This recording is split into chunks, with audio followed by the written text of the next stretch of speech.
ॐ नमो भगवते दक्षिणामूर्तये मह्यं मेधाप्रज्ञां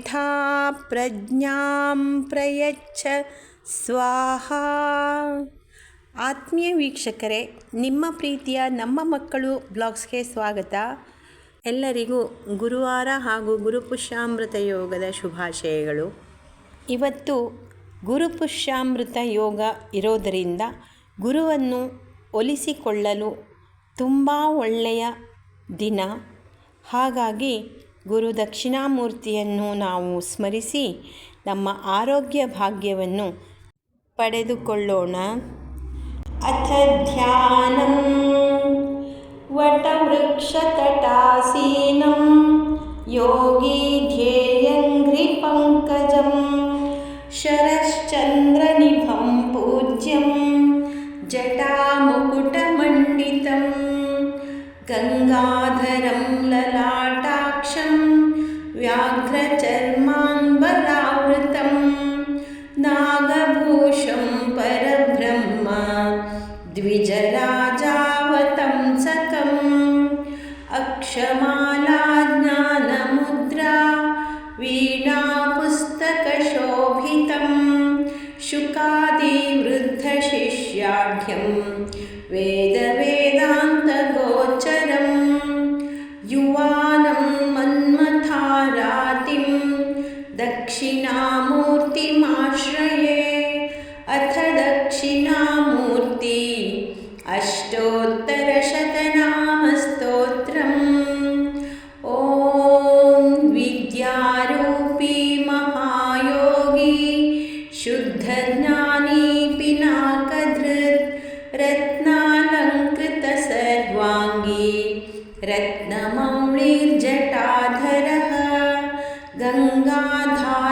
ಗಂಗಾಧಾರ್ಯಚಲಾವಾಸಿ ಮಹಾಜ್ಞಾನಿ ಸಮಾಧಿಕೃತ್ ಅಪ್ರಮೇಯೋ ಯೋಗನಿ ಧೀಸ್ತಾರಕೋ ಭಕ್ತವತ್ಸಲಃ ಬ್ರಹ್ಮರೂಪಿ ಜಗದ್ವ್ಯಾಪಿ ವಿಷ್ಣುಮೂರ್ತಿ ಪುರಾತನಃ ಉಕ್ಷವಾಹಶ್ಚರ್ಮಾವಾಸಃ ಪೀತಾಂಬರವಿಭೂಷಣಃ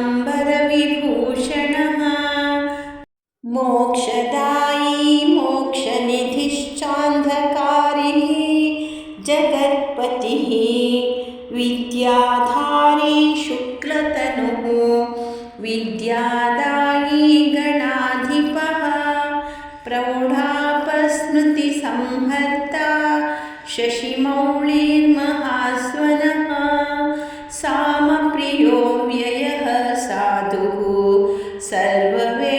ಸರ್ವವೇದೈರಲಂಕೃತಃ ಹಸ್ತೆ ವನ್ನಿಧರಃ ಶ್ರೀಮಾನ್ ಮೃಗಧಾರಿ ವಶಂಕರಃ ಯಜ್ಞನಾಥಃ ಕ್ರತುಧ್ವಂಸಿ ಯಜ್ಞಭೋಕ್ತಾ ಯಮಾಂತಕಃ ಭಕ್ತಾನುಗ್ರಹಮೂರ್ತಿಶ್ಚ ಭಕ್ತಸೇವ್ಯೋ ವೃಷಧ್ವಜಃ ಭಸ್ಮೋದ್ಧೂಲಿತಸರ್ವಾಂಗಃ ಚಾಕ್ಷಮಾಲಾಧರೋ ಮಹಾನ್ ತ್ರಯೀಮೂರ್ತಿಃ ಪರಬ್ರಹ್ಮ ನಾಗರಾಜೈರಲಂಕೃತಃ ಶಾಂತರೂಪೋ ಮಹಾಜ್ಞಾನಿ ಸರ್ವಲೋಕವಿಭೂಷಣಃ ಅರ್ಧನಾರೀಶ್ವರೋ ದೇವೋ ಮುನಿಸೇವ್ಯಃ ಸುರೋತ್ತಮಃ ವ್ಯಾಖ್ಯಾನದೇವೋ ಭಗವಾನ್ ರವಿಚಂದ್ರಾಗ್ನಿಲೋಚನಃ ಜಗದ್ಗುರುರ್ಮಹಾದೇವೋ ಮಹಾನಂದಪರಾಯಣಃ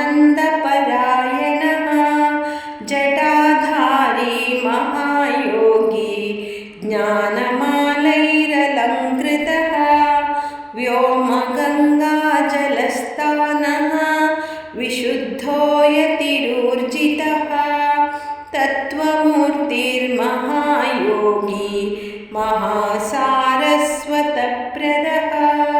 ವ್ಯೋಮಮೂರ್ತಿಶ್ಚ ಭಕ್ತಾನಾಂ ಇಷ್ಟಃ ಕಾಮಫಲಪ್ರದಃ ಪರಮೂರ್ತಿಃ ಚಿತ್ಸ್ವರೂಪಿ ತೇಜೋಮೂರ್ತಿ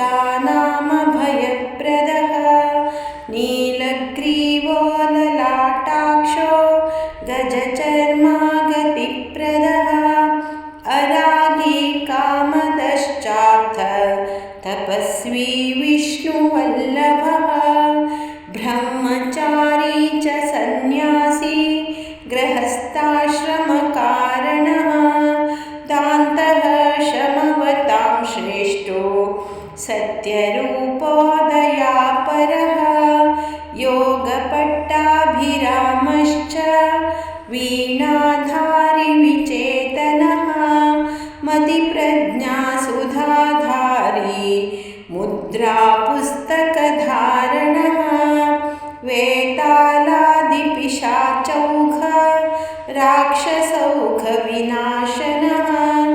राजयक्ष्मादिलोकाणां विनिहन्तासुरेश्वरः इति श्रीदक्षिणामूर्ति अष्टोत्तरशतनामस्तोत्रं ಸಂಪೂರ್ಣಂ. ಕೇಳಿದ್ರಲ್ಲ ವೀಕ್ಷಕರೇ, ಎಂತಹ ಅದ್ಭುತವಾದ ದಕ್ಷಿಣಾಮೂರ್ತಿಯ ಅಷ್ಟೋತ್ತರ. ನೀವು ಈ ಶ್ಲೋಕವನ್ನು ಹೇಳಿ ಅಥವಾ ಕೇಳಿ ಗುರು ದಕ್ಷಿಣಾಮೂರ್ತಿಯ ಕೃಪೆಗೆ ಪಾತ್ರರಾಗೋಣ. ಧನ್ಯವಾದಗಳು.